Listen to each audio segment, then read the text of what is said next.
cómo un periodista como lo somos nosotros, común y corriente, puede enfrentarse desde la profesión a indagar un tema tan delicado como el narcotráfico. Yo creo que lo primero que debe tener en cuenta es que no podemos suplantar a las autoridades, que nosotros somos simplemente contadores de historias y que no estamos compitiendo ni con la policía ni con la fiscalía, sino que somos periodistas y nuestra única arma es la pluma.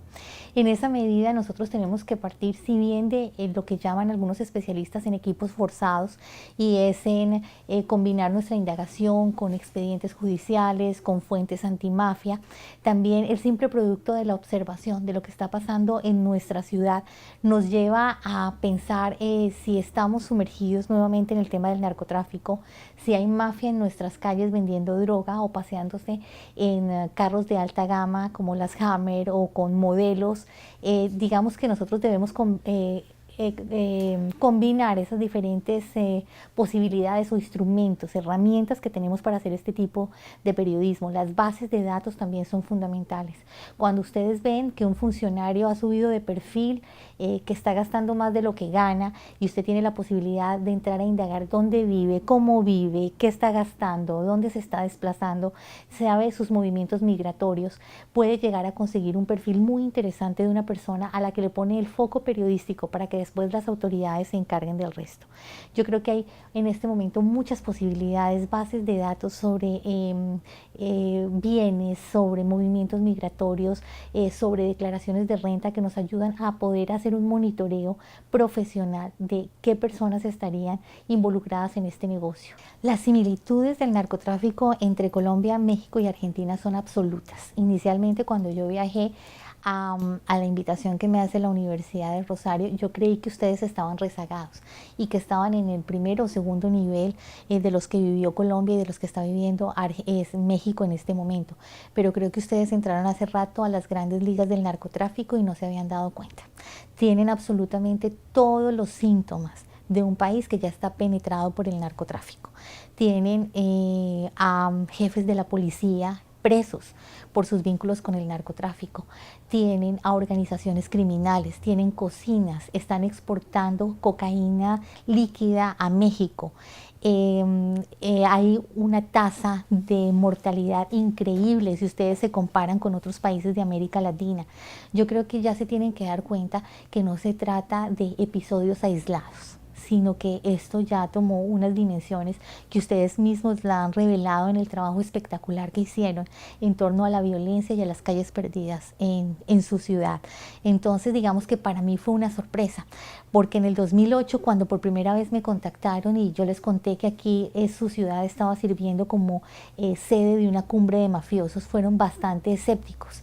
Y yo creo que si ustedes hacen simplemente una evaluación de las noticias que se han registrado desde ese momento a hoy, se dan cuenta que este problema ha escalado y que es posible que si no se toman medidas de fondo se pueda salir de las manos y convertir en un problema de seguridad nacional y económica a la vez, porque ese es como el doble juego del narcotráfico. No solamente viene acompañado de criminalidad, sino de una burbuja económica que termina estallando las ciudades. El negocio del narcotráfico lo que genera es dinero, y ese dinero tiene que ser blanqueado en los diferentes sistemas financieros.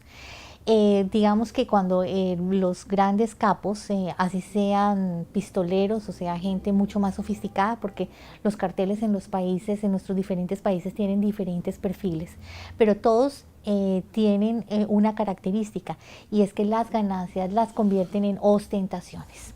Aquí ellos tienen el reto de que todo el dinero que ganan en el exterior lo tienen que ingresar, irrigar a la economía de nuestros países.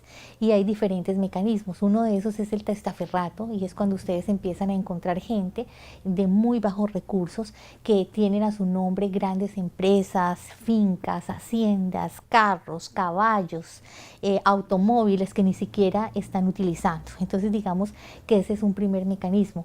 También las empresas fachada, que son las empresas de papel, que aparecen como grandes importadores, y cuando ustedes van a ver son empresas que funcionan en un garaje o simplemente en direcciones que no existen. O el perfil del narcotraficante de América Latina es muy de clan, muy de familia, muy de herederos. Entonces, por lo general, el dinero está camuflado en propiedades de sus hijos, de sus diferentes esposas que tienen varias de los miembros de su organización.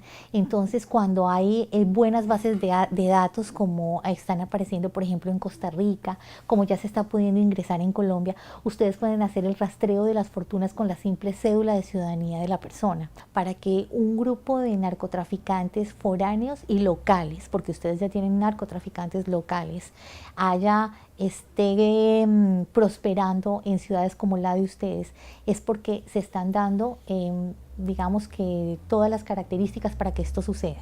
Y una de esas es que las autoridades conocen lo que está pasando. Un narcotraficante, una fortuna, no se puede mover en una ciudad como esta de una manera, mimetizarse sin que nadie se dé cuenta. Entonces yo creo que ustedes han ido escalando desafortunadamente uno a uno todas las etapas que han vivido países como Colombia y México, y ahora con las elecciones que se aproximan va a ser mucho más evidente si hay algún tipo de penetración en la política argentina.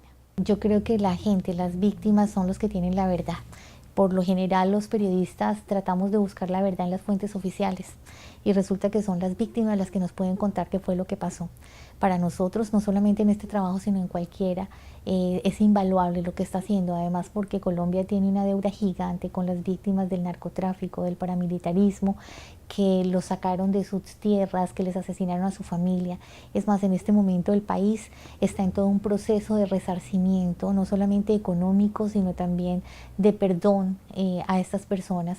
Y la única manera de pedir perdón de corazón es saber qué fue lo que pasó. Y no solamente para pedir perdón, sino para que no se repita. Es lo mismo que pasó en la época de las dictaduras y lo que pasó en las guerras, es reconstruir a partir de las víctimas el expediente real de los sucesos que queremos que no se repitan.